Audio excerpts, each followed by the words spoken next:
এজন্য আগে নিজে ভালো হয়। কিছু মোরল আছে, নেতা আছে, আরেকবারের বিচার করে। ওই বাড়ির বেডির বিচার, ওই বাড়ির মাইয়ার বিচার, মাইয়া আরেক পোলার হলে বাকছে, ওই বাড়ির পোলা গাঞ্জা খায়, বিচার করতে গেছে, নিজের পোলার খবর নাই। নিজের পোলা ইফটিজিং করে, নিজের পোলা টেন্ডারবাজি করে, নিজের ছেলে চাঁদাবাজি করে, ঠিক কি না?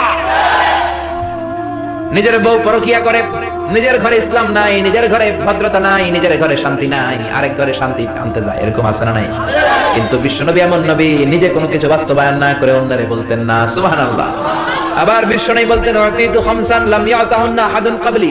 পাঁচটা জিনিস রব্বুল আলামিন আমাকে দান করেছেন, আমার আগে কোন নবীকে এই পাঁচটা জিনিস দান করেন নাই। এক নম্বরে নুসিরতু বির-রা'বি মাসিরাতা শাহর, আমার ডানে বায়ে সামনে পেছনে 1 মাসের দূরত্ব পর্যন্ত জায়গার ভেতরে কোন কাফির মুশরিক যদি থাকে, ওই কাফেরদের অন্তরের ভেতরে আমি নবীর ব্যাপারে ভয় ঢুকিয়ে দেই। যদি কোনো কাফির থাকে, নবীর ভয়ে ওই কাফের অন্তরটা ধুপধুপ করতে থাকে, কোন সুবহানাল্লাহ। 2 নাম্বার জুইলাত লি আল আরদু কুল্লুহা মসজিদান ওয়া তাহুরা, রব্বুল আলামিন আমার জন্য গোটা বিশ্বের পুরো জমিনটাকে মসজিদের জায়গা বানিয়েছেন, সেজদার জায়গা বানিয়েছেন, পুরো জমিনটাকে আমার জন্য তায়াম্মুম করার জায়গা বানিয়েছেন, কোন সুবহানাল্লাহ। অন্য নবীদের সময় শুধু মসজিদে নামাজ পড়া যেত, মা'বাদ ইবাদতগাহে নামাজ পড়া যেত, কিন্তু বিশ্বনবীর সময় নিয়ম হলো সব জায়গায়, ঘরে পড়তে পারবেন নামাজ, রাস্তায় পড়তে পারবেন, বাজারে পড়তে পারবেন, নৌকার উপরে পড়তে পারবেন, প্লেনের ভেতরেও পড়তে পারবেন, মহাশূন্যের স্যাটেলাইট চ্যানেলে যেও নামাজ পড়া যাবে, চিল্লা এখন ঠিক কি না? আবার বিশ্বনবী বললেন, জমিনটারে আমার জন্য পবিত্রতা গ্রহণের মাধ্যম বানালেন।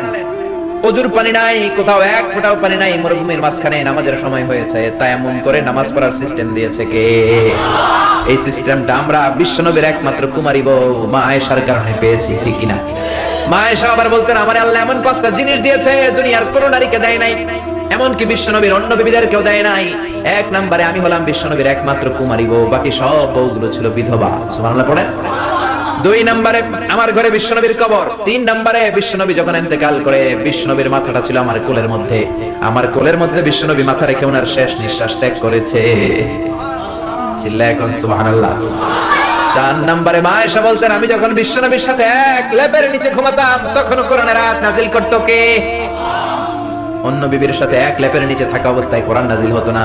5 নম্বরে, ও দুনিয়ার মানুষেরা শোনো শোনো, আমি আয়েশার কারণে তোমরা তায়াম্মুমের বিধান পেয়েছো। মা আয়েশা একবার বিশ্বনবীর সাথে যুদ্ধের কাফেলা থেকে ফিরছেন, হঠাৎ করে গলার হার হারিয়ে গেল। বিশ্বনবীরে বললেন, আমার সোনার হার পাওয়া যাচ্ছে না। বিশ্বনবী বললেন, কাফেলা থামাও, আমার বিবি আয়েশার হার খোঁজো। সব সাহাবারা হার খুঁজতে শুরু করলো। হার খুঁজতে খুঁজতে মাগরিবের নামাজের সময় একেবারে যায়, নামাজের সময় যেন যায়, সবাই বলে, হায় হায় আবু বকর, তোমার মেয়ের কারণে আজকে সবার নামাজ কাজা হবে, তোমার মেয়ের কারণে বিশ্বনবীর নামাজ কাজা হবে, সাহাবীদের নামাজ কাজা হবে। কি কাজ করলো তোমার মেয়ে? আবু বকর যে নিজের মেয়ে আয়েশারে ধমকাতে লাগলো, ও আয়েশা কি করলি? আল্লাহ কোরআনের আয়াত নাজিল করে বললেন, ও আবু বকর, আয়েশারে ধমক দিও না। এই পৃথিবীর মধ্যে যে কয়টা নারীকে আল্লাহ আমি পছন্দ করি, তার মধ্যে একজন হলো আয়েশা। আল্লাহু আকবার। فإن لم تجدوا ماء فتيمموا صعيدا طيبا, যাও আয়েশার সম্মানে আজকে থেকে আমি আল্লাহ তায়াম্মুমের আয়াত নাজিল করে দিলাম। যদি ওযুর পানি না পাও, বালুর মধ্যে এরকম মাসহ করে 2 হাতে মাখবেন, আরেকটা বাড়ি দিয়ে চেহারার মধ্যে মাখবেন, তায়াম্মুম হয়ে গেল। নামাজ পড়লে কবুল করে নিবে কে? এজন্য বিশ্বনবী বলতেন, জুইলাত লিয়াল আরদু কুল্লুহা মসজিদান ওয়া তাহুরা, রব্বুল আলামিন গোটা বিশ্বটারে আমার জন্য মসজিদ বানিয়েছেন, গোটা বিশ্বটারে রব্বুল আলামিন আমার জন্য পবিত্রতা অর্জনের মাধ্যম বানিয়েছেন। 3 নম্বরে বিশ্বনবী বললেন, উহিল্লাত লিয়াল গানাইম, যুদ্ধের পরে যে গনিমতের মাল পাওয়া যায়, সব নবীদের জন্য এটা খাওয়া ছিল হারাম, আর আমাদের জন্য এটাকে হালাল করেছে কে? 4 নম্বরে বিশ্বনবী বললেন, উতিতু শাফাআ, কিয়ামতের দিন কোন নবীও শাফাআত করতে পারবে না, একমাত্র আমি নবী মুহাম্মদ ছাড়া, ঠিক কি না? সব শেষে বিশ্বনবী বললেন, ওয়া কানা আন-নাবিয়্যু ইবআসু ইলা কওমিহি খাসসা, দুনিয়ার সব নবীকে রব্বুল আলামিন নির্ধারিত জাতির কাছে, গোষ্ঠীর কাছে পাঠিয়েছেন, আর আমাকে রব্বুল আলামিন গোটা বিশ্বের জন্য বিশ্ব নবী করে পাঠিয়েছেন। জোরে বলেন সুবহানাল্লাহ। এরা হতে হেলে দুলে নুরানি তনু ওকে আসে হায়, সারা দুনিয়ার হেরে মেরে পর্দা খুলে খুলে চাই সে যে আমার কমলিওয়ালা, তার ভাবে বিভোল রাঙা পায়ের তলে, পর্বত জঙ্গল টলো মল টলে, খুরমা খেজুর বাদাম জাফরানি ফুল ছড়ে ছড়ে যায় সে যে আমার কমলিওয়ালা। পড়েন আল্লাহু আকবার। এজন্য রব্বুল আলামিন বললেন, মুহাম্মাদুর রাসূলুল্লাহ। মুহাম্মদ কার রাসূল? জোরে বলেন। ঘুম আসছে? শীতে ধরছে? কষ্ট হচ্ছে? তাহলে গলা ফাটিয়ে তাকবীর দেন, লিল্লাহি তাকবীর। আল্লাহ বললেন মুহাম্মদ আমার রাসূল, এরপরে বললেন ওয়াল্লাযীনা মাআহু আশিদ্দাউ আলাল কুফফারি রুহামাউ বাইনাহুম, মুহাম্মাদের সাথে যারা থাকে তারা নিজেদের ব্যাপারে পুষ্পকমল, কাফেরদের ব্যাপারে তারা বজ্র কঠোর। মুহাম্মাদের সাথে কারা থাকে? সাহাবারা। কারা? সবাই বলেন কারা? আর জোরে বলেন কারা? বিশ্ব নবীর সাথে সাহাবারা থাকে। প্রথমে আল্লাহ নবীর বর্ণনা দিলেন, এরপরে আল্লাহ সাহাবাদের বর্ণনা দিলেন। আল্লাহ বললেন ওয়াল্লাযীনা মাআহু, নবীর সাথে যারা থাকে, আশিদ্দাউ আলাল কুফফার, সাহাবারা কাফেরদের ব্যাপারে কড়া, রুহামাউ বাইনাহুম, নিজেদের ব্যাপারে তারা কোমল, মুমিনদের ব্যাপারে তারা কোমল, কাফিরদের ব্যাপারে তারা কঠোর। জোরে কোন ঠিক কিনা? এইজন্য সাহাবীরা হলো আমাদের মডেল, সাহাবীরা আমাদের আদর্শ। হলিউড বলিউডের নায়ক নায়িকারা আমাদের আদর্শ নয়। সালমান খান, আমির খান আমাদের আদর্শ নয়, ঋত্বিক রোশন আমাদের আদর্শ নয়, বারাক ওবামা, ডোনাল্ড ট্রাম্প আমাদের আদর্শ নয়। আমাদের আদর্শ হলো বিশ্বনবী আর তার সাহাবারা। ঠিক কিনা? এজন্য বিশ্বনবী বলতেন খায়রুল কুরুনি করনি সুম্মাল্লাযীনা ইয়ালুনাহুম সুম্মাল্লাযীনা ইয়ালুনাহুম, সবচেয়ে সেরা যুগ আমি নবীর যুগ, তারপরে আমার সাহাবীদের যুগ, তারপরে আমার তাবেঈদের যুগ। এজন্য খবরদার কোশ্চিন কালেও কেউ আমার সাহাবীদেরকে গালি দিবা না। লা তাসুব্বু আহাদাম মিন আসহাবি, সাহাবীদেরকে ভালোবাসা ঈমান, সাহাবীদেরকে ঘৃণা করা নিফাকি, সে মুনাফিক। ঠিক কি না? বিশ্বনবী বললেন আমার এক একটা সাহাবা এক একটা সুপারস্টার। কি কি সুপারস্টার? আসহাবি কান নুজুম, নাজমুন মানে তারকা। এক একটা সাহাবী এক একটা তারকা, এক একটা সাহাবী একটা সুপারস্টার। এইজন্য সাহাবীদের জীবনীতে আমাদের জন্য শিক্ষা আছে না নাই? বিশ্বনবী বলতেন আরহামু উম্মতি বি উম্মতি আবু বকর, আমার সাহাবাদের মধ্যে সবচাইতে কোমল হৃদয়ের সাহাবী হলেন আবু বকর। ওয়াশাদ্দুহুম ফি আমরিল্লাহি উমর, আর আল্লাহর দ্বীনের ব্যাপারে সবচাইতে কঠোর সাহাবী হলেন ওমর। সুবহানাল্লাহ। তিরমিজির হাদিস এটা। এক হাদিসে বিশ্বনবী 8 জন সাহাবীর 8টা গুণের কথা বললেন। কয়টা? আরো জোরে বলেন কয়টা? প্রথমে বললেন আবু বকর কোমল হৃদয়ের, এরপরে বললেন দ্বীনের ব্যাপারে করা হচ্ছে কে? ওমর। 3 নম্বরে বললেন ওয়াসতাকুহুম হায়াআন উসমান, সবচাইতে লজ্জাশীল সাহাবী ছিল আমার উসমান। 4 নম্বরে বললেন ওয়া আফদাহুম আলী, আল্লাহর কোরআন দিয়ে চমৎকার বিচার করতে পারতো আমার মেয়ের জামাই আলী। সুবহানাল্লাহ। 5 নম্বরে বললেন ওয়া আকরাহুম লিকিতাবিল্লাহি উবাই, আল্লাহর কিতাবকে সবচেয়ে সুন্দর করে পড়তে পারতো যে সাহাবী, তার নাম উবাই ইবনে কাব। তারপরে বিশ্বনবী বললেন ওয়া আলামুহুম বিল হালালি ওয়াল হারামি মুআয ইবনে জাবাল, হালাল হারামের ব্যাপারে যেই সাহাবী সবচাইতে বেশি জ্ঞান রাখে ওই সাহাবীর নাম হলো মুআয ইবনে জাবাল। 7 নম্বরে বিশ্বনবী বললেন ওয়া আফরাদুহুম যায়েদ ইবনে সাবিত, আর ফরায়েজের জ্ঞান যেই সাহাবী সবচেয়ে বেশি রাখতো তার নাম হলো যায়েদ ইবনে সাবিত। 8 নম্বরে সর্বশেষে বিশ্বনবী বললেন আলা ওয়া ইন্না লিকুল্লি উম্মাতিন আমিনুন ওয়া আমিনু হাযিহিল উম্মতি আবু উবাইদা ইবনুল জাররাহ, সব জাতির মধ্যে একজন বিশ্বস্ত লোক থাকে। এই মুসলমানদের মধ্যে আমার সাহাবীদের মধ্যে সবচাইতে বিশ্বস্ত লোকের নাম আবু উবাইদা ইবনুল জাররাহ। সুবহানাল্লাহ। চিল্লায়ে কোন সুবহানাল্লাহ। উম্মতি আবু বকর। সাহাবীদের মধ্যে সবচেয়ে কোমল হৃদয়ের সাহাবীর নাম কি? সবাই বলেন। আবু বকর নামে অনেক ছেলে পেলে এলাকায় আছে না নাই? আবু বকরের নামটা কেমন লাগে? ভালো লাগে? ইসলামের প্রথম খলিফা, বিশ্বনবীর হিজরতের সাথী। ঠিক কি না? নবীর পরে সবচেয়ে শ্রেষ্ঠ মানুষ হচ্ছেন আবু বকর। সুবহানাল্লাহ পড়েন। আবু বকর নামটা বড় চমৎকার। ছেলে হলে এই নাম রাখবে, আবু বকর রাখবেন। ভদ্র নাম আপনার ছেলের জীবনে একটা প্রভাব ফেলবে। চিল্লায় এখন ঠিক কিনা? বিশ্বনবী বললেন সবচেয়ে কোমল হৃদয়ের সাহাবী হলো আবু বকর, আর আবু বকরকে আবু বকর নামেই ডাকবেন। আমরা অনেক সময় নামের বিকৃতি করে ডাকাডাকি করি। আবু বকরের ডাকে বকইরা, আছে না নাই? কত সুন্দর নাম রেখেছে মা বাবা। আব্দুল কুদ্দুস, সেটার ডাকে কুদ্দুচা। জিহাদের ময়দানে সর্বপ্রথম যে সাহাবা তীর মেরেছেন তার নাম সাদ বিন আবি ওয়াক্কাস, সেটার ডাকে আকাইচা। আছে না নাই? এজন্য আবু বকরকে বকইরা ডাকবেন নাকি ডাকবেন আবু বকর। সবচেয়ে রহম দিলের সাহাবী, এত নরম হৃদয়ের সাহাবী সাইয়েদনা আবু বকর যখন নামাজের মধ্যে দাঁড়াতেন, ইমামতি যখন করতেন, কান্নার চোটে তেলাওয়াত করতে পারতেন না। কান্নার চোটে তেলাওয়াত করতে পারতেন না। বিশ্বনবীর ইন্তেকালের পরে 1 বছর মসজিদে নববীর ইমাম ছিলেন। জাহরি কেরাতে মানে ফজর, মাগরিব, এশা, এই 3 নামাজ আমরা আওয়াজ করে কেরাত করি না? কথা বলেন। উনি যখন ইমামতি করতেন কান্নার চোটে তেলাওয়াত শোনা যেত না। ইমামতি করতে দাঁড়ালে শুধু কান্না শুরু করে দিতেন। হেরেম শরীফে যারা গিয়েছেন, কাবা ঘরের পাশে যারা নামাজ পড়েছেন, শাইখ আব্দুর রহমান আস-সুদাইস যখন আযাবের আয়াতগুলো পড়ে তিনিও কান্নায় ভেঙে পড়েন। ঠিক কি না? উনি কাঁদে, মুসল্লিরাও কাঁদে, কিন্তু আমরা তারাবির নামাজ পড়ি 20 রাকাত, একদিনও কান্নার সুযোগ হয় না। ঠিক কি না? কারণ এমন জোরে পড়ে রেলগাড়িও ফেল, জাপানের ট্রেনও ফেল হয়ে যাবে। এত দ্রুত হাফেজ সাহেবরা পড়ে। খবরদার, তারাবির সালাতে দ্রুত কোরআন পড়বেন না, কোরআনকে তারতিলের সাথে পড়বেন। ওয়ারাতিলিল কোরআনা তারতিলা, কার কথা? তারতিলের সাথে পড়বেন, তাজবিদের সাথে পড়বেন, ধীরস্থির ভাবে পড়বেন। সাইয়েদনা আবু বকর নামাজের মধ্যে যখন দাঁড়াতেন, কান্নার চোটে তিনি নামাজ পড়তে পারতেন না, এত কোমল হৃদয়ের লোক ছিলেন। কানা রাকিকাল কলবি ওয়া সারিআল লিকা, অন্তরটা ছিল নরম, আর নামাজে দাঁড়ালে শুধু কাঁদতেন। আর আমরা নামাজে দাঁড়ালে দিন দুনিয়ার হিসাব আছে না নাই? সারা দিনেও যেটা আমার মনে পড়ে না, নামাজে দাঁড়ালে মনে পড়ে, ঠিক কিনা? নামাজে দাঁড়ালে আমাদের মনে হয় মাশরাফিকে আউট হইল না ছক্কা মারল।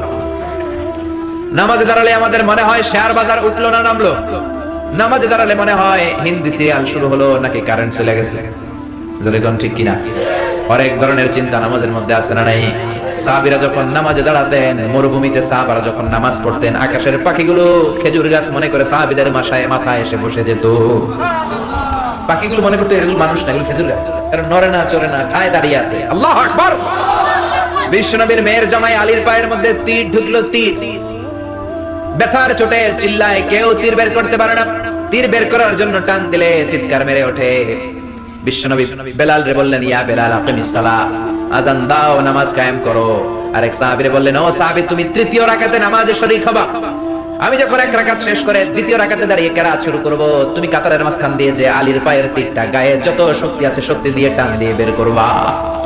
বিশ্বনবী নামাজ শুরু করলেন, আল্লাহু আকবার। প্রথম রাকাত করলেন, দ্বিতীয় রাকাতে যখন দাঁড়ালেন, ওই সাহাবী কাতারের মাঝখান দিয়ে যে সাইয়েদনা আলীর পায়ের ওই তীর টান দিয়ে বের করেছে, ফিনকি দিয়ে রক্ত বের হয়েছে। নামাজ শেষ, সাইয়েদনা আলী নামাজের মধ্যে টের পায় নাই, নামাজের পর চিল্লাচিল্লি শুরু পায়ের ব্যথায়। বললেন, এত রক্ত কেন, আর আমার পায়ের তীর কোথায়? বিশ্বনবী বললেন, আলী, আমি এক সাহাবীকে তীর খুলতে বলেছি, কারণ আমি জানি তুমি যখন নামাজে দাঁড়িয়ে যাও, দিন দুনিয়ার কোনো হুঁশ তোমার তখন থাকে না। তোমার অন্তরটা আল্লাহর আরশে চলে যায়।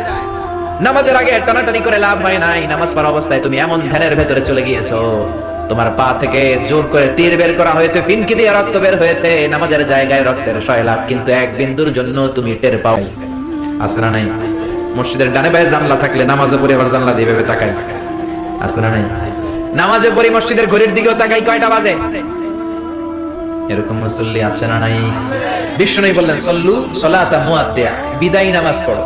প্রত্যেক সময় যখন নামাজে দাঁড়াবেন ভাববেন, হতে পারে এটাই আমার জীবনের শেষ নামাজ। Perform the salah as if this is your last and final prayer. মনে করবেন এটাই হতে পারে আমার ফাইনাল, আমার লাস্ট প্রেয়ার, শেষ নামাজ। আজকে যে মাহফিল শেষ করে বাসায় যেতে পারবো গ্যারান্টি আছে? আর 10 মিনিট যে বাঁচবো গ্যারান্টি আছে? তো নামাজে যখন দাঁড়াবেন এটা চিন্তা করতে সমস্যা কি? আমার তখন গ্যারান্টি নেই, হতে পারে এটাই জীবনের শেষ নামাজ। এই জন্য নামাজের ব্যাপারে যত্নবান হন। এখন মসজিদ হয়েছে কিন্তু মুসল্লি নাই, জোরে কোন ঠিক কিনা? এ নামাজি আমার ঘরে নামাজে পড়ো আজ, দিলে মে তোমার চরণ তলে হৃদয় যায় নামাজ। এ নামাজি আমার ঘরে নামাজ পড়ো আজ, দিলে মে তোমার চরণ তলে হৃদয় যায় নামাজ। আল্লাহু আকবার। মসজিদ আল্লাহর কাছে কেঁদে কেঁদে বলে, রব্বুল আলামিন, মসজিদের মধ্যে টাইলস হয়েছে, এয়ার কন্ডিশন হয়েছে, বিউটিফিকেশন হয়েছে, লাইটিং হয়েছে, ফাইটিং হয়েছে, কিন্তু মুসল্লি পারে নাই, ঠিক কিনা? সিনেমার হলের মধ্যে ভিড় আছে না নাই? ক্রিকেট খেলার স্টেডিয়ামে ভিড় আছে না নাই? ঈদের আগের দিন চাঁদ রাতে শপিং মলে ভিড় আছে না নাই? মেলা যখন হয় মেলার ভিতরে ভিড় আছে না নাই? কিন্তু মসজিদের ভিতরে কোনো ভিড় নাই, ঠিক কিনা? প্রথম কাতার পুরা হয় না ফজরের নামাজ, এরকম আছে না নাই? এজন্য সবার আগে নামাজ, সবার আগে কি? আউয়ালু মা ইউহাসাবু বিহিল আবদু ইয়াউমাল কিয়ামাতি আস-সালাহ। কিয়ামতের দিন সর্বপ্রথম যে জিনিসটার হিসাব হবে সেটা সালাত। সালাত সোজা হলে সব সোজা করে দিবে কে? সালাতে কায়েম করো, সালাতে কায়েম করো, হবে সম্মানী তুমি, হবে জান্নাতি তুমি, হবে সম্মানী তুমি, হবে জান্নাতি তুমি, দিবে কাল হাসরে শীতল ছায়া আর সে আজিম।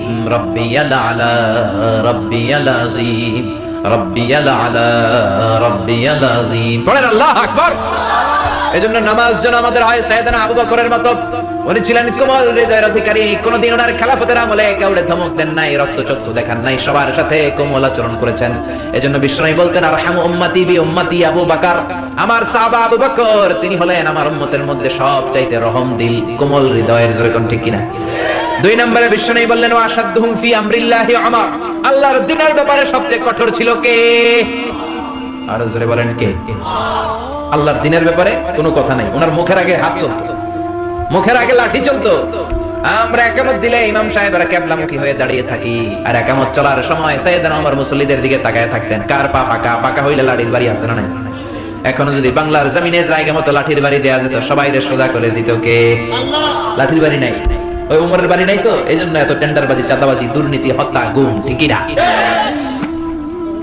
আবার বিশ্বনবী বলতেন, লা নাবিয়্যা বা'দি ওয়ালা রাসূলা, আমার পরে কোনো রাসূল নাই, আমি নবীর পরে কোনো নবীও নাই, তবে লাউ কানা বা'দি নাবিয়্যুন লাকানা উমর, আমার পরে যদি নবী হওয়ার যোগ্যতা কারো থেকে থাকে, আমার উমরের মধ্যে ওই যোগ্যতা আছে। প্রভু তুমি বলেছো রাসূল দেবে না, বলনি দেবে না ওমর, বলনি দেবে না হামজা তারি, খালিদ বিজয়ী সমর। প্রভু তুমি বলেছো রাসূল দেবে না, বলনি দেবে না ওমর, বলনি দেবে না হামজা তারি, খালিদ বিজয়ী সমর। প্রভু তুমি বলেছো রাসূল দেবে না। আল্লাহু আকবার। কেমন ছিলেন সাইয়েদনা ওমর? বিশ্বনবী বলতেন, আল্লাযী নাফসি বিয়াদিহি মা সালাকাকা আশ-শাইতানু ফাজ্জান সালিকান ইল্লা সালাকা ফাজ্জান গায়রা ফাজ্জিক। ওমর, শয়তান যদি তোমারে কোনো রাস্তা দিয়ে আসতে দেখে, শয়তান ওই রাস্তা রেখে দিয়ে অন্য রাস্তা দিয়ে হাঁটে। কথা বুঝেন নাই? ওমরে ফারুককে যদি শয়তান দেখতো যে এই রাস্তা দিয়ে আসতেছে, শয়তান এই রাস্তা দিয়ে আরেক রাস্তা দিয়ে হাঁটতো, চিল্লায় কোন আল্লাহু আকবার। শয়তান ওনারে ভয় পেত, ইহুদিরা ভয় পেত, নাসারারা ভয় পেত। একবার বিশ্বনবীর বিবিরা বিশ্বনবীকে ধরলো, নবী, ও নবী, আপনি যখন আয়েশার ঘরে থাকেন, ওই দিন সাহাবারা বেশি বেশি হাদিয়া পাঠায় কেন? আর আমাদের ঘরে যখন থাকেন হাদিয়া পাঠায় না কেন? আগামী দিন জুমার নামাজের পরে আপনি ঘোষণা দিবেন, আপনি যেই বিবির ঘরেই থাকেন না কেন, সাহাবারা যেন বেশি বেশি হাদিয়া পাঠায়। বিশ্বনবী বললেন, আমি বলতে পারবো না। বিবিরা বললেন, আপনার পারতেই হবে। বিশ্বনবী বললেন, আমি বলতে পারবো না। বিবিরা বলল, বলতে আপনাকে হবে। ও মিয়া, লোকেরা ইমাম সাহেবের বাড়িতে কোন দিন কোন হাদিয়া দিবে, এটা কি ইমাম সাহেবের ইচ্ছায় নাকি লোকেদের ইচ্ছায়? কথা বলেন। বিশ্বনবী বুঝাতে পারে না, বিবিরাও ছাড়ে না। ইন দ্য মিন টাইম কে জন্য দরজার বাইরে থেকে সালাম দিল, আসসালামু আলাইকুম ওয়া রাহমাতুল্লাহ। বিশ্বনবী বুঝলেন এটা ওমরের সালাম। কার সালাম? কথা বলেন। বিশ্বনবী সালামের উত্তর নিয়েই বিবিদের দিকে তাকালেন, তাকিয়ে দেখে একটা বিবিও সামনে নাই, সব ঘরের ভেতরে চলে গিয়েছে। বিশ্বনবীর সাথে এতক্ষণ ধরে জোরাজুরি, কিন্তু সাইয়েদনা ওমর ফারুকের সালাম শোনার সাথে সাথে সব বিবিরা উঠে দৌড়, চিল্লায় এখন আল্লাহু আকবার। এজন্য ওমর ফারুক ছিলেন দিনের ব্যাপারে সবচেয়ে কড়া। এত কড়া ছিলেন, শয়তান ভয় পেত, জমের মতো ইহুদিরাও ভয় পেত, বিশ্বনবীর বিবিরাও ভয় পেত। সাইয়েদনা ওমর ফারুক মদ খাওয়ার অপরাধে নিজের ছেলেকে 80টা বেত মেরেছেন। কয়টা? আর জোরে বলেন। ওনার ছেলের নাম আবু শাহমা, আব্দুর রহমান মারুফুন বিআবি শাহমা। নাবিজ খেয়েছিল মূলত। নাবিজ হচ্ছে দুধের মধ্যে খুরমা ছেড়ে দিলে, আরব দেশি যারা আছে, আরবের লোকেরা খায়, রাতের বেলা দুধের মধ্যে শক্ত খুরমা ছেড়ে দিবেন, সকালবেলা দেখবেন দুধটা লাল টকটকে হয়ে গিয়েছে। ওটা খুবই স্বাস্থ্যকর, কিন্তু এটা সকালেই খাইতে হবে। 3 দিন 4 দিন 5 দিন রেখে যদি খান, ওইটা আর নাবিজ থাকবে না, ওটা মদ হয়ে যাবে, তারই হয়ে যাবে, ঠিক কি না? ওমরের ছেলে তাই করেছে, 4 দিন পরে খেয়েছে, মদ হয়ে গেছে। এখন এরকম দুলে, তুই কেঠা, বাপেরে কয় তুই কেঠা, ওমরে ফারুক কাই তোর বাপ। ও আপনি আব্বা জান, চিনতে পেরেছে। ওমরে ফারুক কা শরীফ দা খামরান, মদ খেয়েছো নাকি? আবু শাহমা কয় লা শরীফ তু নাবিজ, নাবিজ খেয়েছি। ওমরে ফারুক বলেন, ইফতাহ ফামাক, মুখ খোল। হা করার পরে ঘ্রাণ নিয়ে দেখেন মদ, কলারটা ধরে টেনে মসজিদে নববীর বারান্দার মধ্যে বেঁধে ফেললেন। জোহরের আজান হলো, নামাজ হলো। নামাজের পর সাইয়েদনা ওমরে ফারুক বললেন, মাকানাকুম ইনদানা হাত, আমাদের বিচার আছে, সবাই বসেন। জোহরের আজান শুনে যত সাহাবারা ওযু করে মসজিদে নববীর দিকে যায়, সবাই দেখে মসজিদে নববীর বারান্দার মধ্যে ওমরের ছেলে বাঁধা। সবাই বলে, ঘটনা কি? খলিফার ছেলে এইভাবে বাঁধা কেন? নামাজের পরে ওমরে ফারুক সবাইকে নিয়ে বসলেন। ওমরে ফারুক বললেন, আমার ছেলে মদ খেয়েছে, বিচার হবে। প্রেসিডেন্টের ছেলে মদ খেয়েছে, না জানি কি বিচার হয়। সবার মধ্যে কানা ঘুষা। কেউ কেউ বলে, আরে প্রেসিডেন্টের বলা তো মারবে না, এমনি ছেড়ে দিবে। কেউ কেউ বলে, আরে এটা ওমর, 80 বেত দেওয়ার কথা, 80টা না দেখ 40টা দিবে। কেউ বলে, না না 40টাও না, 10-20টা দিয়ে ছেড়ে দিবে। সৈয়দরা ওমরে ফারুক জল্লাদরে বললেন, বড় একটা চাবুক নিয়ে আয়। আনার পরে হাজার হাজার লোক তাকিয়ে আছে। ওমরে ফারুক বললেন, ইবদা বিসমিল্লাহ, মাই শুরু কর। জল্লাদ গায়ে যত জোর ছিল মারতে শুরু করলো। ওয়াহিদ, ইসনাইনি, তালাতা, 1 2 3, 3 চাবুক মারার পরে ওমরে ফারুক জল্লাদকে এক থাপ্পড় মেরে দূরে ফেলে দিলেন। বললেন, বেটা তুই কি চাবুক মারোস না চাকরি বাঁচাস? আস্তে মারলি কেন? আসলে আস্তে মারে নাই, গায়ে যত জোর ছিল জোরসে ফেলেছে, কিন্তু ওমরের ওই মায়ের পছন্দ হয় নাই। সাইয়েদনা ওমর ফারুক বললেন, তোর হিসাবে মাইর হয়েছে 3টা, আমার হিসাবে হয়েছে 1টা। আমার হাতে চাবুক দে, আমি 2 নাম্বার বাড়ি থেকে আরম্ভ করব। মারতে লাগলেন 2, 3। ওমর ছিল মদিনার মধ্যে সবচেয়ে শক্তিশালী পুরুষ। ওনার হাতের চাবুকের বাড়ি যে খেয়েছে সে বুঝেছে কত মজা। এক একটা করে চাবুকের বাড়ি মারে, চামড়া ফেটে ফিনকে দিয়ে রক্তগুলো ছোপ ছোপ করে মসজিদে নববীর বারান্দার ওয়ালের মধ্যে লাগে। এক একটা চাবুকের বাড়ি মারে, ছেলেটা ডেকে বলে, আব্বা আর জীবনে মদ খাবো না, আর জীবনে নাবিজ খাবো না, এবারের জন্য তুমি আমারে মাফ করে দাও। ওমর ফারুকের পাষাণ হৃদয় তখন নরম হয় না, একের পর এক চাবুক মারতে লাগলেন। 20টা চাবুকের ব্যাট মারার পরে নিজের কলিজার টুকরা আবু শাহমা বেহুশ হয়ে যায়। ওমর ফারুক বললেন, মাথার মধ্যে পানি দে, হুশ করা। আবার 21 নাম্বার থেকে পিটাতে লাগলেন। 30টা মারার পরে সাইয়েদনা ওমর ফারুকের বিবি এসে বলে, ও ওমর, তোমার পায়ে ধরি, আমার কলিজার টুকরা সন্তান আবু শাহমারে তুমি এভাবে শেষ করে দিও না। 80টা ব্যাট মারার কথা মেরেছো, 30টা, বাকি আছে কয়টা? জোরে বলেন। বাকি 50টা বেতের বিনিময়ে, এক একটা বেতের বিনিময়ে একটা করে ওট আল্লাহর রাস্তায় আমি সদকা করে দেব। ওমর ফারুক বললেন, আবু শাহমার মা, এটা আল্লাহর আইন, আল্লাহর বিচার, শুধু ওট সদকা করবা কেন? গোটা বিশ্বটা যদি আমার হাতে এনে দাও, 80টা বাড়ির একটা বাড়িও আমি কম দিতে পারবো না। আল্লাহু আকবার। মারতেই লাগলেন। 50টা বাড়ি মারার পরে ছেলে দুনিয়া থেকে শেষ। আবু শাহমার বেঁচে নাই, মরে গেছে। ওমর ফারুক বললেন, জানাজা দে, গোসল দে, কবর দে। কবর দেওয়ার পরে কবরের উপরে মারতে আরম্ভ করলেন। 51, 52, 53, 80টা বেত মারার পরে আল্লাহর ডেকে বললেন, আল্লাহ, আমার নিজের কলিজার টুকরা ছেলেরে পিটায় মাইরা ফেলাইছি মদ খাওয়ার অপরাধে, কিয়ামতের দিন তুমি আমারে জালিম বলে ডাক দিতে পারবা না। সুবহানাল্লাহ কইবেন না? এই জন্য ইসলাম বলে আইন সবার জন্য সমান। ইসলাম বললে চুরি করলে হাত কেটে দাও, সবার জন্য সমান। প্রধানমন্ত্রীর ছেলেও যদি চুরি করে হাত কাটার দরকার আছে না নাই? আবার রিকশাওয়ালা, ঠেলাওয়ালা, দিন মজুর যদি চুরি করে হাত কাটার দরকার আছে না নাই? পুরুষ চুরি করলে হাত কাটার দরকার আছে না নাই? নারী চুরি করলে হাত কাটার দরকার আছে না নাই? হিজড়ারা যদি চুরি করে হাত কাটার দরকার আছে না নাই? কারণ আইনটা কার? তবে এই চুরি, আম চুরি, ডাব চুরি, মাছ চুরি, কাঁঠাল চুরি, ডিম চুরি, মুরগি চুর, এদের হাত নয়, বড় বড় চোরদের হাত আগে কাটতে হবে, ঠিক কিনা? যারা এক সিগনেচারের খোঁচায় দেশের টাকা মেরে দেয়, কালো টাকার পাহাড় বানায়, শেয়ার বাজার মেরে দেয়, পদ্মা সেতু মেরে দেয়, সব খায়া ফেলা, এরকম টাকা তাছাড়া নাই। এজন্য আল্লাহ বলেন, সারিকু ওয়াস-সারিকাতু ফাকতাউ আইদিয়াহুমা জাযাআম বিমা কাসাবা নাকালাম মিনাল্লাহ ওয়াল্লাহু আজিজুন হাকীম। চোর আর চুন্নির হাত কেটে দাও, সমাজটারে সুন্দর করে দিবে কে? ওমর ফারুক কেমন লোক ছিলেন, আল্লাহর দ্বীনের ব্যাপারে নিজের ছেলেরাও ছাড়ে নাই। 3 নম্বরে বিশ্বনবী বললেন, ওয়াস্তাকুহুম হায়াআন উসমান। সাহাবীদের মধ্যে সবচেয়ে লজ্জাশীল সাহাবী কে? সবাই বলে, আমার মেয়ের জামাই ওসমান সবচেয়ে লজ্জাশীল। বিশ্বনবীও ছোট্টবেলায় ছিলেন লজ্জাশীল। বিশ্বনবী কোনোদিন তার লুঙ্গি খোলেন নাই। ছোট্ট বয়সে ক্ষুধা লাগলেও কাঁদতেন না, ব্যথা পেলেও কাঁদতেন না। শুধু লজ্জাস্থানের জায়গা থেকে নবীর কাপড়টা সরে গেলে নবী চিৎকার দিয়ে উঠতেন, আল্লাহু আকবার। কিন্তু এখন আমাদের মধ্যে লজ্জা শরম নাই। আছি আমরা এখন জামানায়, লাজ শরম গেছে হারায়। আছি আমরা এখন জামানায়, লাজ শরম গেছে হারায়। পাতলা শাড়ির বাহার, পাখি ড্রেস, লেহেঙ্গা পোশাক দেখে নারীর লাজে মরে যাই। হাই হাই, আছি আমরা এখন জামানায়, লাজ শরম গেছে হারায়, ঠিক না? এই দেশে এখন লাজ শরমের বাড়াই নাই।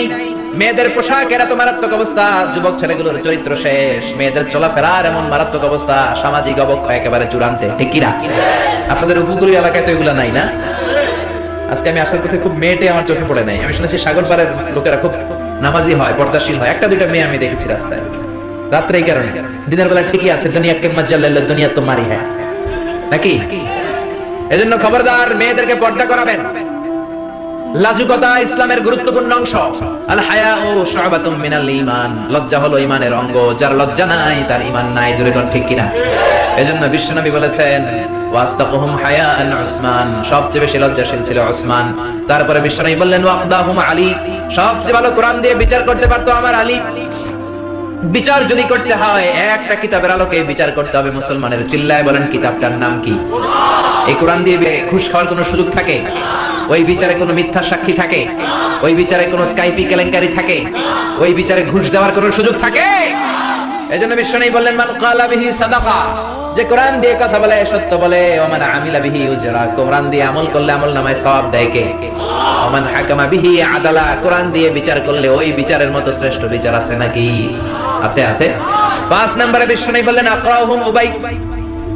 আমার সাহাবীদের মধ্যে সবচাইতে ভালো কোরআন তেলাওয়াত করতে জানতেন উবাই ইবনে কাব। কি নাম? এজন্য চমৎকার কণ্ঠে কোরআন তেলাওয়াতের দরকার আছে না নাই? আপনাদের এই দ্বীপ এলাকায় মক্তব আছে তো না? সকালে ছেলে মেয়েদেরকে কোরআন শেখান। এটা নবী সাইয়্যিদুল আম্বিয়া খাতামুন নবিয়্যিন হওয়ার পরেও নিজেকে বলতেন আমি আল্লাহর গোলাম। দোয়াতে বলতেন আল্লাহুম্মা ইন্নী আবদুক ওয়া ইবনু আবদিক ওয়া ইবনু আমাতিক নাসিয়াতি বিয়াদিক।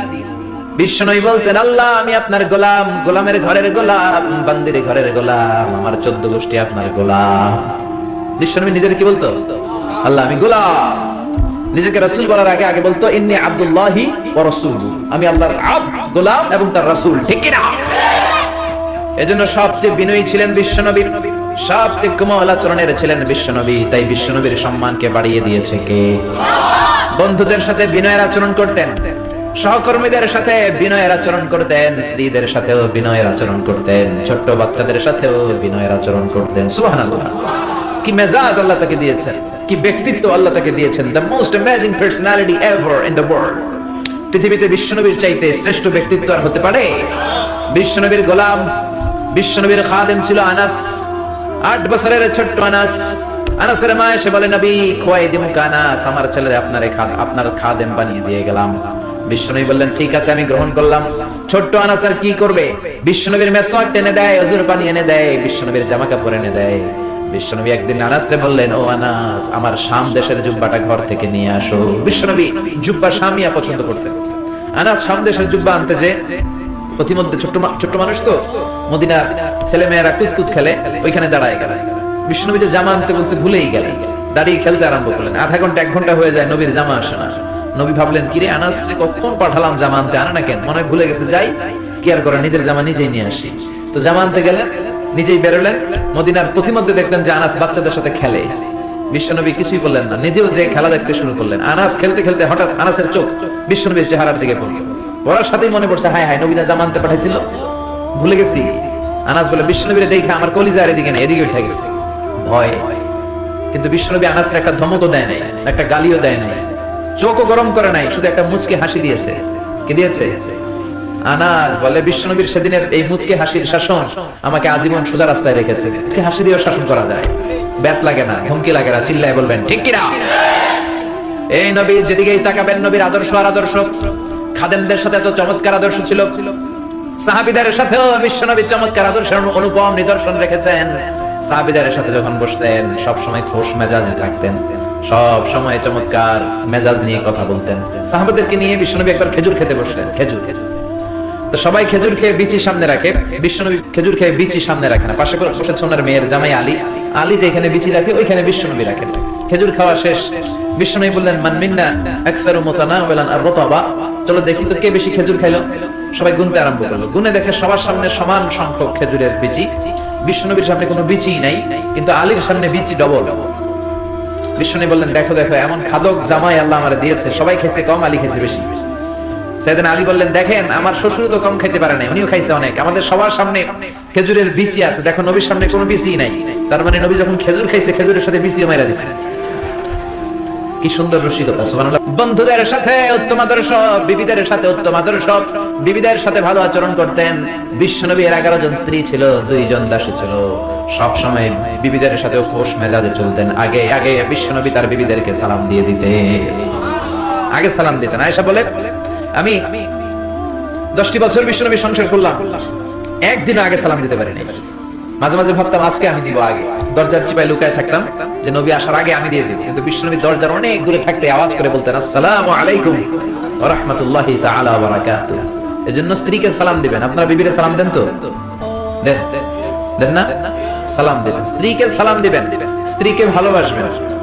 স্ত্রীকে ভালোবাসলে সওয়াব আছে না নাই? কত সুন্দর ইসলাম। আপনি যে আপনার স্ত্রীর হাতের সাথে আপনার হাত মিলান, 2 হাতের সগীরা গুনাহ মাফ করে দেয় কে? স্ত্রীর চেহারার দিকে তাকালে আপনার চোখের সগীরা গুনাহ মাফ করে দেয় কে? আর ভাবির চেহারার দিকে তাকালে গুনাহ আছে না নাই? খবরদার ভাবির দিকে তাকানো যাবে। তুমি সুন্দর তাই চেয়ে থাকি সে কি মোর অপরাধ। স্ত্রীর দিকে তাকায় বলেন সুন্দর, অপরাধ নাই। কিন্তু শালীর দিকে তাকাইলে অপরাধ আছে না নাই? ভাবির দিকে তাকালে অপরাধ আছে না নাই? চাচাতো বোন, মামাতো বোন, এলাকার মেয়ে, তাদের দিকে বড় বড় চোখ করে তাকালে সওয়াব আছে না নাই? সওয়াব নাই, খালি গুনাহ। ঠিক কি না? এজন্য মেয়ের জামাই আলীরে বললেন আলী লা তুতবি'আন নাযরাতান নাযরা, ভুল করে এক নজর যদি কোনো বেগানা নারীর চেহারার দিকে তোমার পড়ে যায়, খবরদার দ্বিতীয় নজর দিবা না। ফা ইন্না লাকাল উলা ওয়া লাইসাত লাকাল আখিরা, প্রথম নজর ভুল করে যদি তাকাও তোমারে ক্ষমা করে দিবে কে? আবার তাকালে গুনাহ আছে না নাই? প্রথম নজরে ক্ষমা, দ্বিতীয় নজরে গুনাহ। এজন্য অনেকে বলে প্রথম নজরে যা দেখার দেখেলাম, অনেকক্ষণ ধরে তাকায় থাকে। আপনি কৌশল করলে আমার আল্লাহর কৌশল জানা আছে না নাই? সব কৌশলের বড় কৌশলী কে? এজন্য বিশ্বনবী বিবিদের প্রশংসা করতেন, মায়েশার রান্নার প্রশংসা করতেন, খাদিজার রান্নার প্রশংসা করতেন। বিশ্বনবী মক্কায় সবচাইতে চমৎকার রান্না করতে জানতেন। বিশ্বনবীর চাইতে চমৎকার রান্না মক্কা শহরের কেউ জানতো না। বিশ্বনবী তো ছাগল পালতেন, প্রতি সপ্তাহে একটা ছাগল জবাই করে দাওয়াতি টার্গেট হিসেবে কাফেরদের আন্ডা বাচ্চা সবগুলোর দাওয়াত করে নিজ হাতে গোশত রান্না করে খাওয়াইতো। সুবহানাল্লাহ পড়বেন না? এত সুন্দর রান্না করতেন। তারপরে মায়েশার রান্নার প্রশংসা করতেন, খাদিজার রান্নার প্রশংসা করতেন। এজন্য বিবিদের রান্নার প্রশংসা করবেন, তার সৌন্দর্যের প্রশংসা করবেন। আর প্রতিদিন ঘর থেকে বের হওয়ার আগে আপনার স্ত্রীকে বলবেন একবার করে আই লাভ ইউ। কি বলবেন?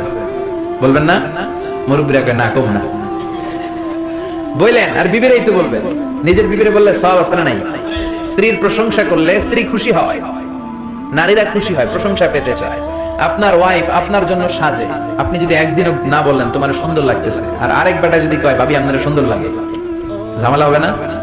আপনার জন্য লিপস্টিক দেয়, বেনি বাঁধে, বেনারসি শাড়ি পরে, একদিনও আপনি বললেন না তুমি সুন্দরী, তুমি অনন্যা, তুমি সুস্নিগ্ধা, তুমি সুহাসিনী, সুকেশিনী, সুভাসিনী, অসূর্যম পোষা, মেঘে কালো কেশ, কাজল কালো চোখ, হরিণের মতো ডাগর ডাগর দুটি তোমার চোখ। একদিন আপনি বললেন না, কিন্তু আপনার ছোট ভাই বলে ভাবি তোমার আজকে যা লাগতেছে না, হেব্বি লাগতেছে, হেব্বি, একেবারে ইন্ডিয়ান নায়িকা ঐশ্বরিয়া রায় ফেল।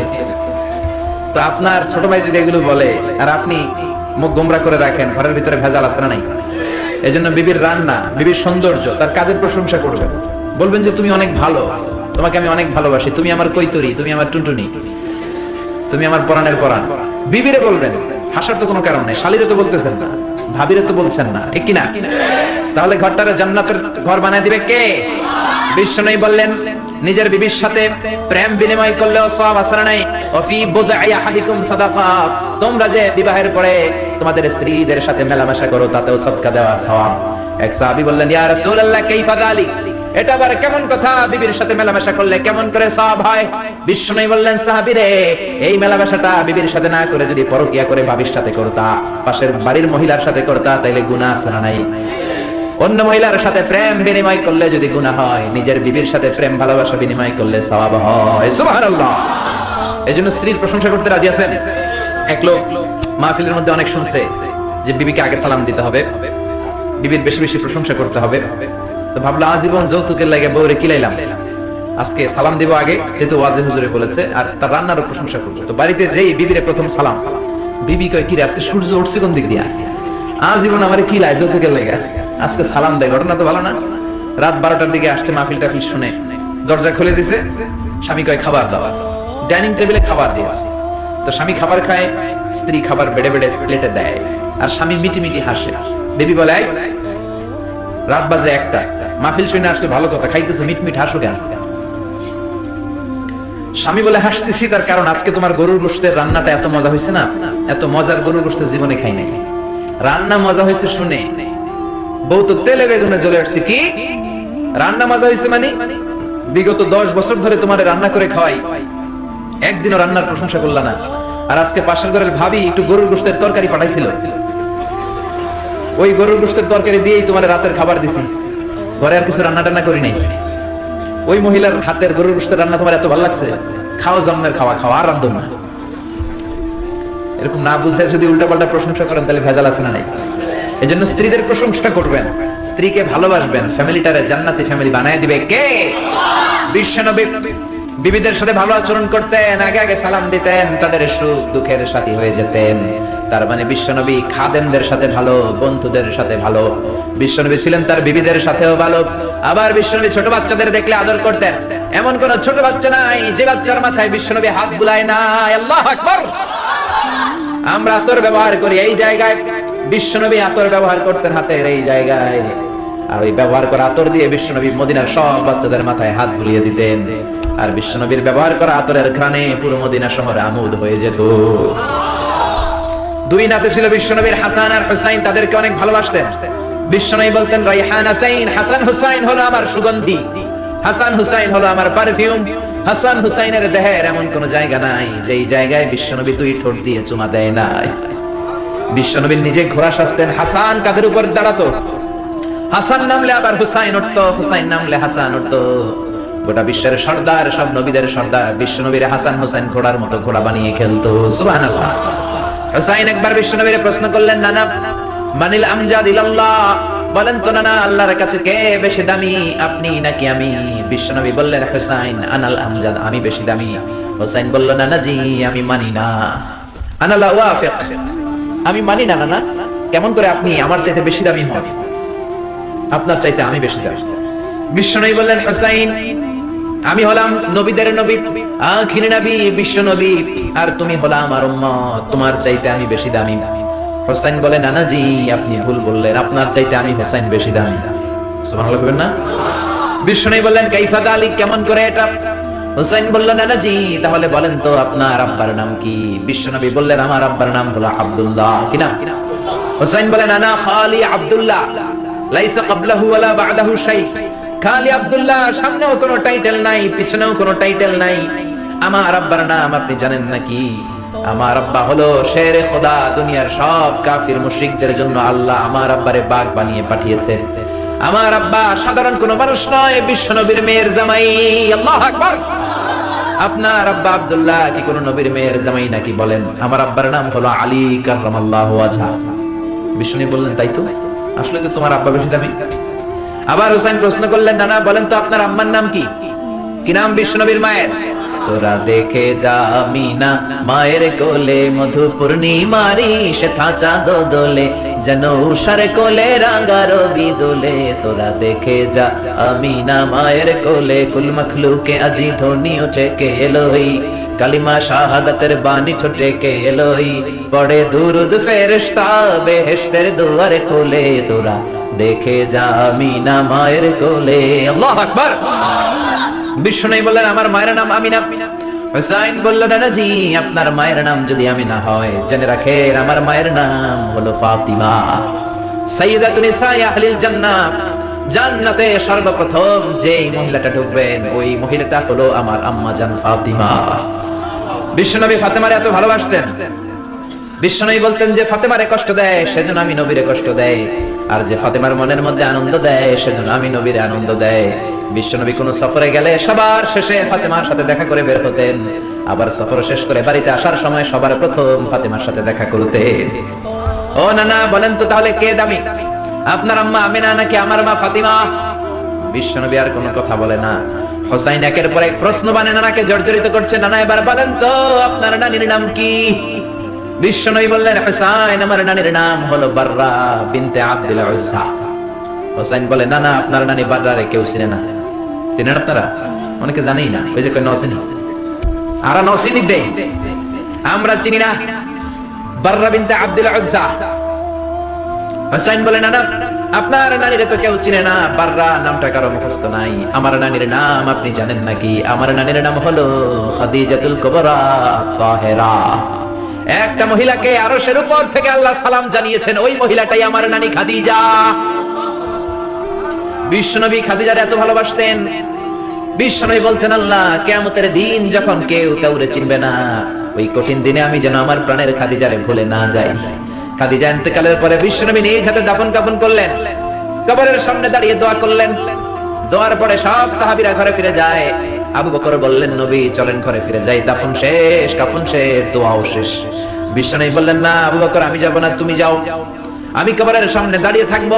যেই মহিলাটাকে এই কবরের মধ্যে আমি শোয়ালাম রে আবু বকর, এই মহিলাটা সাধারণ কোন মহিলা নয়, আমার বিপদের দিনের সঙ্গিনী খাদিজা। মক্কায় এই মহিলাটাই আমার হাতে প্রথমে কালিমা পড়ে ইসলাম ধর্ম গ্রহণ করেছে। মক্কায় কেউ যখন আমারে সাহায্য করে নাই, তখন আমার খাদিজা আমারে ভুলে নাই। কেউ যখন আমারে শেল্টার দেয় নাই, সাহায্য করে নাই, খাদিজা আমারে সাহায্য করেছে। মক্কার লোকেরা 3 বছর শিয়াবে আবি তালেবে আমার জেলের মধ্যে রেখেছিল। আমার কলিজার টুকরা বিবি খাদিজা ওই জেলখানার ভিতরে আমার সাথে ছিল। আবু বকর তোমার মনে চায় তুমি ঘরে ফিরে যাও, আমি এখানে দাঁড়িয়ে থাকবো। আমি দাঁড়িয়ে দাঁড়িয়ে খাদিজার কবরের 3টা প্রশ্নের জবাব আমি বিশ্বনবী নিজে দিয়ে তারপরে ঘরে ফিরে যাব রে আবু বকর। সাইয়েদনা জিবরাইল এসে বললেন, ইয়া রাসূলুল্লাহ ইয়া হাবিবাল্লাহ, দাঁড়িয়ে থাকার দরকার নাই, আপনি ঘরে ফিরে যান। আল্লাহ বলেছে খাদিজার কবরের 3টা প্রশ্নের জবাব আরশের উপর থেকে আল্লাহ নিজেই দিয়ে দিবে। ও নানা, কই আপনার নানি বাররা, কই আমার নানি খাদিজা? বিশ্বনবী কোনো কথা বলেন না। হুসাইন আবার প্রশ্ন করলেন, নানা বলেন তো আপনার নানার নাম কি? বিশ্বনবী বললেন, আমার নানার নাম হলো ওয়াহাব ইবনে আব্দে মানাফ। হুসাইন বলে, নানা আপনার নানা ওয়াহাব রে কে চিনে? কেউ চিনে না আপনার নানারে। আর আমার নানারে চিনে না এমন কোন মানুষ পৃথিবীতে নাই, ঠিক না? আমার নানার উপরে দরুদ পড়ে না এমন কোন মানুষ পৃথিবীতে নাই। আমার নানার প্রশংসায় পঞ্চমুখ নয় এমন কোন মানুষ পৃথিবীতে নাই। আমার নানারে মাছে চিনে, গাছে চিনে, জিনেরা চিনে, ফেরেশতারা চিনে, পাখিরাও চিনে, ঠিক কি না? আমার নানা হাউজে কাউসারের মালিক, আমার নানা শাফাতের মালিক। আমার নানা শুধু মানুষের নবী নয়, জিনদের নবী নয়, ফেরেশতাদের নবী নয়, আমার নানা সব নবীদের নবী, ঠিক কি না? আমার নানার নাম হলো, পড়েন, মুহাম্মাদুর রাসূলুল্লাহ সাল্লাল্লাহু আলাইহি ওয়াসাল্লাম। এই হলো আমার নানা। এবার বলেন কে দামি? বিশ্বনবী আর ধৈর্য ধারণ করতে পারেন না, ধা ধা করে চোখের পানিগুলো ছেড়ে হোসেনকে বুকের মধ্যে জড়িয়ে ধরেন আর বলেন, হোসেন তুমি ঠিকই বলেছো, আজকের তর্ক বিতর্কে আমি নবী হেরে গেলাম, তুমি জিতে গেলা। আসলে আমি নবীর চাইতে তোমার দাম আল্লাহর কাছে কোটি কোটি গুণ বেশি। সুবহানাল্লাহ। আরো জোরে পড়েন আল্লাহু আকবার। দাসের সাথে কেমন আচরণ বিশ্বনবী, বন্ধুদের সাথে কেমন আচরণ, স্ত্রীদের সাথে কেমন আচরণ, ছোট্ট বাচ্চাদের সাথে কেমন আচরণ, সব অঙ্গনে বিশ্বনবীর জীবনী থেকে শিক্ষা আছে না নাই? বিশ্বনবীর প্রশংসা শুধু আমরা করি না, গোটা বিশ্ব করে। আপনি ব্রিটিশ মিউজিয়ামে মানে ইংল্যান্ডে যদি যান, ওখানকার একটা এন্ট্রান্সে সাদা পাথরের, শ্বেত পাথরের ফলকে লেখা বিশ্বনবীর ব্যাপারে একটা কমেন্ট, যে as a father, as a teacher, as a lawgiver, as a lawmaker, as a reformer of the society, Muhammad is the superman of the world. একজন বাবা হিসেবে, স্বামী হিসেবে, নেতা হিসেবে মুহাম্মদ হচ্ছে এই পৃথিবীর একজন সুপারম্যান। সুবহানাল্লাহ পড়বেন না? الذين معه أشداء على الكفار رحماء بينهم। মুহাম্মদ হলো আল্লাহর রাসূল, সর্বশ্রেষ্ঠ রাসূল। এই রাসূলের সাথে কারো কোনো তুলনা নাই। অনেকে বলে সাইয়েদনা দাউদ নবীর কণ্ঠ নাকি বড় চমৎকার ছিল, কথাটা ঠিক, কিন্তু বিশ্ব নবীর চাইতে বেশি চমৎকার নাকি? আমার নবীর কণ্ঠ সবচেয়ে সুন্দর ছিল। অনেকে বলে ইউসুফ নবী নাকি সবচেয়ে সুন্দর ছিল, কথাটা ঠিক, কিন্তু আমার নবীর চাইতে সুন্দর না। অনেকে বলে মুসা নবী অনেক শক্তিশালী ছিল, কিন্তু আমার নবীর চাইতে বেশি শক্তিশালী নাকি? বিশ্বনবী বলতেন, আমার এক হাতের ভেতরে জান্নাতে চলে গিয়ে রুকানাকে বিশ্বনবী হাত দিয়ে তুলে ধরে জমিনের মধ্যে 3টা আছাড় মেরেছে। চিল্লায় পড়েন আল্লাহু আকবার। ওই নবীর প্রেম অন্তরে থাকার দরকার আছে না নাই? ওই নবীর জন্য রক্ত দেওয়ার দরকার আছে না নাই? নবীর জন্য দেহের সব বিলিয়ে দিতে রাজি আছে মুসলমান। ওই নবীর বিরুদ্ধে কথা বললে তাদের বিরুদ্ধে মাঠে নামতে রাজি আছে মুসলমান।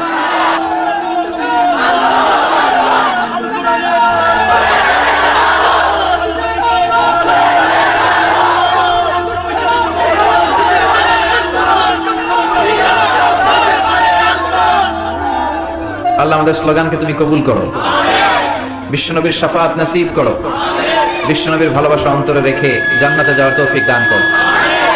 এজন্য বিশ্বনবী হচ্ছেন আল্লাহর রাসূল। আল্লাহ রাসূলের সাথে পৃথিবীর কারো তুলনা হতে পারে? বিশ্বনবী এমন নবী, যেই নবী তার নিজের জীবনে কোনো কিছু বাস্তবায়ন না করে অন্যকে বলতেন না।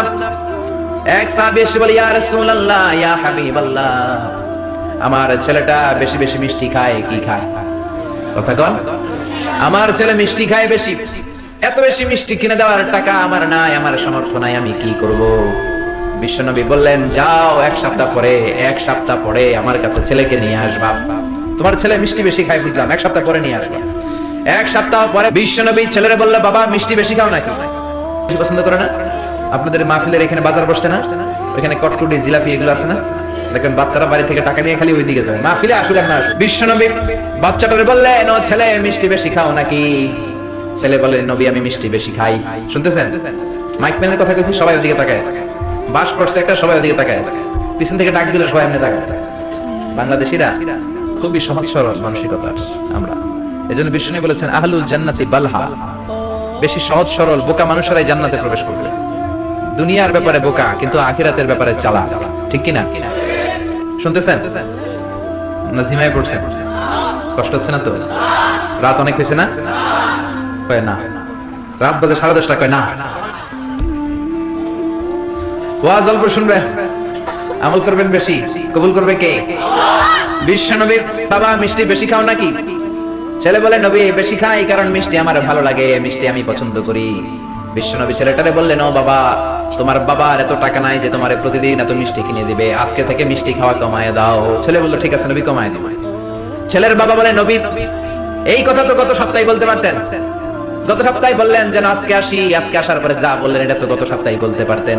বিশ্বনবী বললেন, কেমন করে বলি, কারণ আমি নবী তো নিজে মিষ্টি পছন্দ করি। গত এক সপ্তাহে নিজে কম কম মিষ্টি খেয়ে আগে নিজের মধ্যে আমল এনেছি, তারপরে তোমার ছেলের নসিহত করেছি। সুবহানাল্লাহ। এমন নবী নিজের জীবনে কোনো কিছু বাস্তবায়িত না করে অন্যকে বলতেন না। আর আমরা নিজে আমল করি না, সবাইরে বলি। নিজে নামাজ পড়ি না, অন্যরে বলি। নিজের মধ্যে ভালো আচরণ নাই, অন্যরে ভালো হইতে বলি। নিজে গীবত করি আর অন্যের দোষ ধরি, এরকম বেয়াদব ডাকাত আছে না নাই?